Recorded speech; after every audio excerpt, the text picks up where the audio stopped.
Hi అండి. ఈరోజు నేను చూపించబోయే రెసిపీ మటన్ కర్రీ. ముందుగా మనం స్టవ్ వెలిగించుకుని ఒక గిన్నె పెట్టుకోవాలి. గిన్నె హీట్ ఎక్కిన తర్వాత 3-4 టేబుల్ స్పూన్ ఆయిల్ వేసుకోవాలి. ఆయిల్ హీట్ ఎక్కిన తర్వాత ఆనియన్స్ వేసుకోవాలి. కొద్దిగా కొత్తిమీర వేసుకోవాలండి. ఒకసారి ఇలా కలుపుకోవాలి. కొద్దిగా వేగాక మటన్ వేసుకోవాలండి. ఈ విధంగా మటన్ మొత్తం వేసుకోవాలి.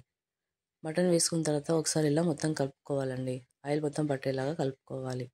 మూత పెట్టి ఒక 15 మినిట్స్ సిమ్లో ఉడకనివ్వాలండి. నెక్స్ట్ టమాటాలు వేసుకోవాలండి. టమాటాలు వేసుకుని ఒకసారి ఇలా కలుపుకోవాలి. ఈ విధంగా కలుపుకున్న తర్వాత కొద్దిగా అల్లం వేసుకోవాలి. అల్లం వేసుకున్న తర్వాత ఒకసారి కలపాలండి. ఈ విధంగా ఇలా కలుపుకోవాలి. కలుపుకున్న తర్వాత 1/2 టేబుల్ స్పూన్ పసుపు వేసుకోవాలి. 1 టేబుల్ స్పూన్ కారం వేసుకోవాలి. సరిపోకపోతే మరికొద్దిగా కారం వేసుకోవచ్చు. 1/2 టేబుల్ స్పూన్ సాల్ట్ వేసుకోవాలండి. సరిపోకపోతే మరికొద్ది సాల్ట్ వేసుకోవచ్చు. ఈ విధంగా మొత్తం ఇలా కలుపుకోవాలండి. కలుపుకున్న తర్వాత సరిపడినంత వాటర్ పోసుకోవాలి. ఈ విధంగా వాటర్ పోసుకొని ఒకసారి ఇలా కలుపుకోవాలి. ఒక 15 మినిట్స్ ఉడకనివ్వాలండి. ఉడికిన తర్వాత కొద్దిగా మసాలా వేసుకోవాలి. ఒక 5 మినిట్స్ ఉడకనిచ్చిన తర్వాత ఎంతో టేస్టీగా ఉండే మటన్ కర్రీ రెడీ అయినట్టేనండి.